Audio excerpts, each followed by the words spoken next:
Sir இப்போ கல்யாணம் நடந்துருச்சு, ரீசெண்ட்ல நம்ம நிறைய பார்த்துருக்கோம் சார்.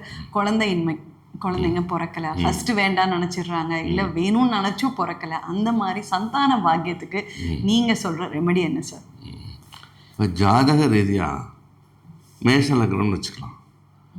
5வது வீடு புத்திரஸ்தானம். அந்த வீட்டில் ராகு கேது குரு இருந்தால் வாரிசுகள் இருப்பதில்லை. அது குரு இருந்தால் ரொம்பவே படாதபாடுபடுத்திடும். அப்போ 5ல் ராகு, இப்போ கணவன் ஸ்தானத்தில், மனைவி ஸ்தானத்தில் 5வது வீட்டில் கேது. இது முதல் குற்றம் எங்கே நடந்துச்சுன்னா, திருமணம் பார்க்குறப்ப, பொருத்தம் பார்க்குறப்ப இங்கே ராகு இருந்தால் ஓகே. இப்போ அது அங்கே கொஞ்சம் பவராக இருக்கணும், மனைவி வீட்டில் அல்லது கணவன்கிட்ட பவராக இருக்கணும், அப்படி வச்சுருக்கணும். அந்த தப்பு நடந்து மேரேஜ் ஆயிடுச்சு. இதுக்கு எண்கணித ரீதியாக தீர்வு நிறைய நான் கொடுத்துருக்கேன். இப்போ 5ஆம் தேதி பிறந்தால் வாரிசு இருக்கிறது இல்லை, 7ஆம் தேதி பிறந்தாலும் வாரிசு இருக்கிறது இல்லை. இதெல்லாம் வாரிசு போராட்டம் ஏன் இருக்குன்னு எத்தனை மெடிக்கல் பார்த்தாலும், டெஸ்ட் டியூப் பேபிக்கே போனால் கூட அது ஒரு நிலையற்ற வாழ்க்கை தான் அவங்களுக்கு கொடுக்குது. அப்போ பெயர்களை சரி செய்து, பிறந்த தேதிக்கு தகுந்தாற்போல் பெயர்களை சரி செய்து, மாங்கல்ய தேதியை மறுமாங்கல்யம்னு ஒன்று இருக்குது, அதை பண்ணிவிட்டு நான் எழுத சொல்லுவேன். டெய்லி காலையில் 5 மணிக்கு எழுந்திரிச்சு குளிச்சுட்டு சஷ்டி கவசம் படிச்சுட்டு அவங்கவுங்க பேரை எழுத சொல்லுவேன். இந்த மாதிரி 105 நாள் 160 நாள் எழுத சொல்லுவேன்.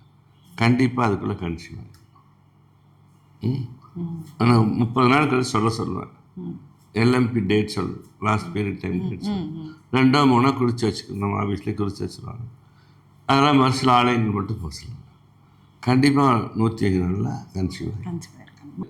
சரி, எண்கணிதம் இதெல்லாம் வேண்டாம், எனக்கு எப்படியாவது கோயில் மூலமாக வரணும் அப்படின்னா, பழனியில் குழந்தை வேலாயுத சாமி, ஆமாம், குழந்தை வேலாயுத சாமி, அவருக்கு அந்த குழந்தைய பச்சை துணி ஒன்று எடுத்து ஒரு 6 மீட்டர் எடுத்து சுற்றி அபிஷேகங்கள் பண்ணி, ஒரு நாள் சின்ன அன்னதானம், புளியோதரை, தேங்காய் சாதம், தயிர் சாதம், ஏதோ ஒரு அன்னம் வச்சு, ஒரு பாக்கு மட்டையில் வச்சு, ஒரு தண்ணி பாட்டில் கொடுத்து, அந்த தொடர்ந்து ஒரே ஒரு தடவை பழனியில் போய் செஞ்சுட்டு வந்தது ஒன்று.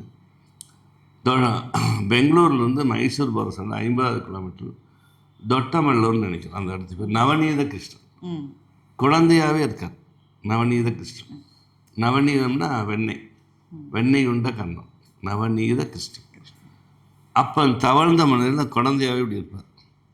அந்த கிருஷ்ணர் போய் வழிபட்டால் கண்டிப்பாக குழந்தை வரும் கொடுப்பார், சந்தான கோபம் கொடுப்பாரு. நிறைய ரெமடிஸ் இருக்குது. அவங்க ஜாதக ரீதியாக பண்ணிட்டா ஈஸியாக வந்துடும்.